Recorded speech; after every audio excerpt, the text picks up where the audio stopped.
À Dalaba, c'est sur le site de la célèbre ferme intégrée de Ditine, de 600 hectares, que le Premier ministre, chef du gouvernement, Amadou Ouriba, en compagnie du ministre de l'Agriculture et de l'Élevage, a lancé officiellement la campagne agricole 2025-2026 sous une forte pluie. À l'occasion de ce lancement, les potentialités des domaines agricoles de Ditine sont rappelées.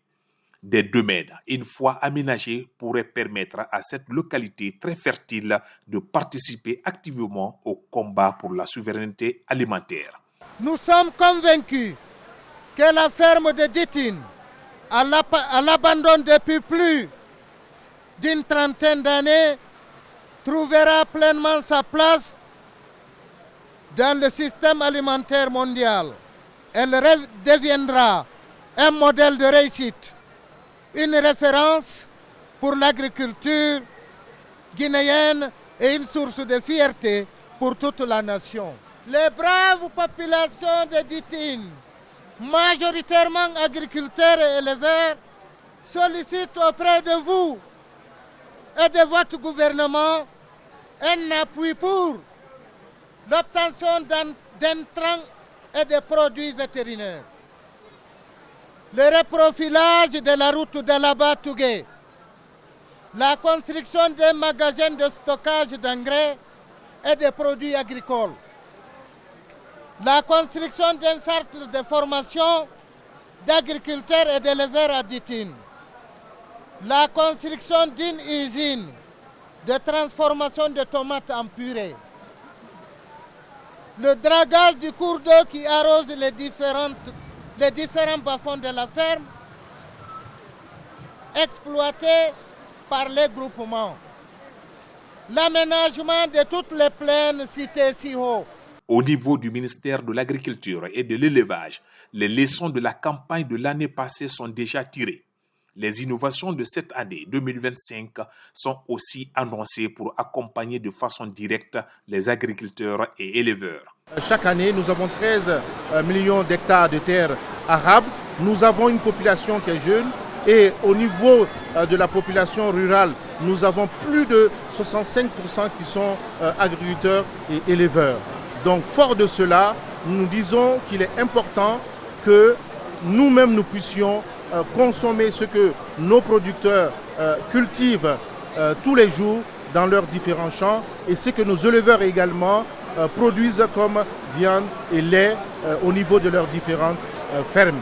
Alors cette année, nous voulons accompagner pas moins de 2 500 000 producteurs et au niveau de l'agriculture, mais au niveau de l'élevage, nous voulons accompagner au moins 1 million d'éleveurs afin que les productions puissent permettre de suffire à l'ensemble de la population guinéenne.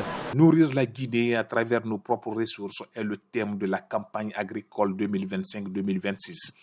Un thème qui reflète la vision du gouvernement pour l'émergence du secteur agropastoral comme un tremplin pour l'atteinte de l'autosuffisance alimentaire et nutritionnelle. Aujourd'hui, pour 2025, avec la pluie qui est tombée, c'est un bon présage que l'année 2025, avec l'aide de Dieu, sera le rebond ou la renaissance de l'agriculture guinéenne. Nous avons jusqu'à présent une contribution de l'ordre de 20% de l'agriculture au niveau du PIB national. L'objectif à terme, dans un moyen terme qui ne doit pas être éloigné, c'est d'atteindre une contribution à hauteur de 40%. 40% de contribution du secteur agricole va transformer fondamentalement la Guinée. Cela veut dire qu'il y aura de la nourriture pour tous. Nous atteindrons le niveau zéro faim, qui est un objectif stratégique majeur que nous avons. Et nous aurons un emploi, un plein emploi de nos forces productives qui aujourd'hui sont un peu laissées en déshérence. Les jeunes dans les villes qui se posent des questions sur ce qu'ils vont devenir, alors que la terre guinéenne elle est fertile, nous avons de l'eau, nous avons des espaces, nous devons les aménager, nous devons apprendre à gérer correctement l'eau et à partir de ce moment-là, le reste, la formation technique sur le plan agricole, sur le plan de la mécanisation, nous permettra d'atteindre des seuils de production suffisamment élevés. Après le lancement officiel de la campagne agricole, le Premier ministre Amadou Ouriba a visité un périmètre de 24 hectares de cultures associées de tomates, d'oignons et de pastèques, d'un paysan modèle de Ditine qui produit des milliers de tonnes de tomates pour approvisionner le marché.